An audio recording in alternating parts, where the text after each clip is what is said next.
Good morning, Janice. Good morning. Today we'll talk about how to reduce your closing costs when buying a home. So nationally, closing costs are averaging about $11,000, and in New York City, which is ridiculous, closing costs average, I hate to say it, $50,000, right? 50. So either way, regardless of which end of the stratosphere you're in, these are big stakes for you as a home buyer. So what we want to do is we want to help you find some savings here or there that can either, fund your moving costs, possibly even some renovations, or just an awesome vacation or buy some Bitcoin or something. Ooh, vacation. Now you're talking. All right. So in this episode, we'll cover comparison shopping mortgages, asking the bank to waive discount and rebate, rolling closing costs into your mortgage, spoiler alert, not a good idea, and then asking for seller concessions. Cool. And then lastly, I'm going to share the big needle-moving technique that not enough people use. This is one that could be a big savings, but almost, as far as I could tell, nobody uses it. Nobody I spoke to knew about it, and when I Googled it, not a whole lot of people have written about it yet. So big secret coming up, big tip. Ooh, big tip. In the meantime, don't forget that Anthony has written a book, How to Buy Your Perfect First Home. It's available on Amazon. Although it's his first home, I personally believe it's really great for subsequent purchases because some people go a long time between their purchases. Good refresher course, too. All right, let's get started. So first tip on saving on or reducing your closing costs, comparison shop when you're shopping for your mortgages. When you're applying to mortgages, you'll get a lot of paperwork, but there will be a form that sort of lists out and breaks out your estimated closing costs. It'll have a line-by-line detail and which, for this particular bank, which items are required, which are negotiable, and so forth. That is the time when you should be negotiating, saying, okay, look, I want to strike this from my deal. I want to reduce this.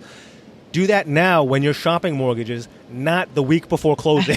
Not at the closing table? You don't want to ask, hey, can you waive a couple of things? Yeah. At the time when you're choosing your mortgage is when you should be figuring out which of those items you can strike, reduce, or deal with. Yeah.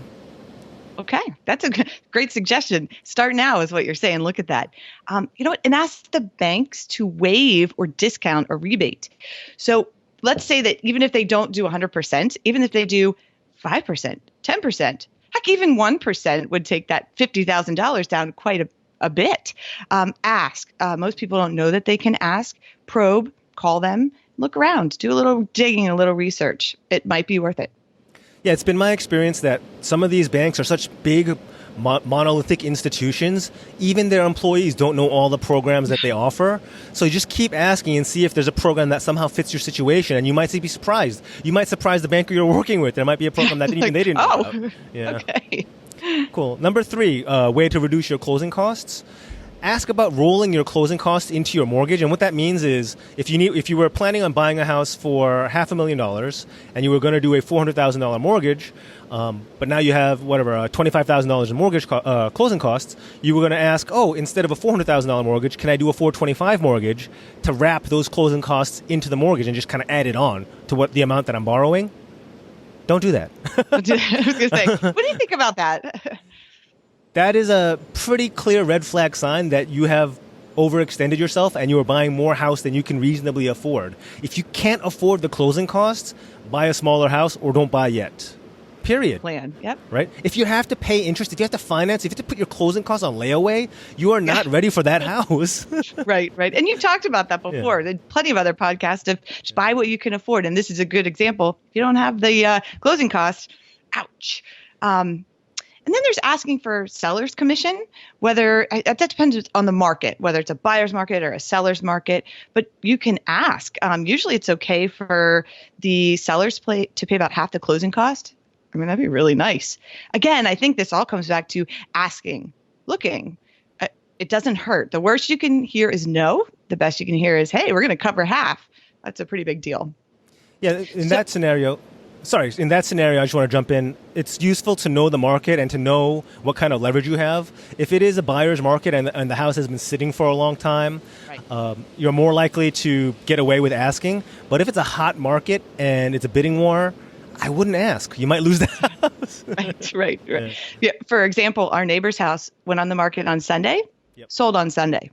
Not even a day, like 2 hours right into the, I don't even think they made it to the open house.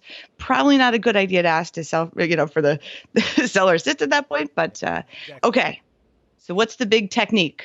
Let's let everyone know. Tell us. So this is the big, I don't even want to say it's a secret because it seems very obvious, but nobody does it. It's asking for a broker rebate. And what that means is when you do a real estate transaction, as I discussed in my book, there's a 6%, usually a 6% broker's commission pool, meaning 6% of the purchase price is going to be used to pay the two brokers involved, right? You have a buyer's broker getting 3% and the seller's broker getting 3%. That's sort of the typical breakdown, right? 3% is a lot on $1 million house in a condo in Manhattan. That's $30,000.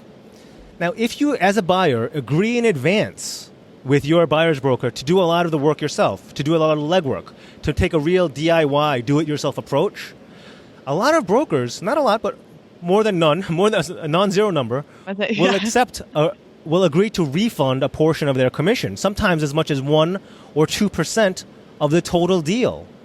That's a $10,000 to $20,000 savings in New York City. Wow, that's and huge. On a national level, that's $2,000 to $4,000. Right? I'll So if take you're it. willing to do maybe the mortgage application without their help, if you're willing to be there for the inspection and not have the broker be there, it really depends on the situation. But there's a lot of legwork that you can do on your own that'll save the broker time. So from the broker's point of view, they're still getting 1%, which could be again $10,000 in New York or $2,500 in other areas. But they don't have to do any of the legwork. It's kind of a win-win, and it just depends on how much work you're willing to do and how important it is for you to save or recover that closing cost. Right. And So what just you're saying is ask. Yeah. Ask. Yeah. Simply ask. I mean, the worst that can happen? No. The best, you're saving a couple $1,000s. So if you want to learn more, I talked about it before, the book is very good information that you can refer back to as you're going through the process and even before you start the process. Available on Amazon, How to Buy Your Perfect First Home. Now, if you want a chance for free copies of the book, free is always good, go to anthonyspark.com/join, sign up for the mailing list. Again, you'll be in the know, you'll get some information and possibly chances for free copies. So links will be in the description. We'll talk about more of this soon. Cool. That's all we have. Thank you, Janice. Thank you, everyone, for listening. Talk soon. Bye. Talk soon.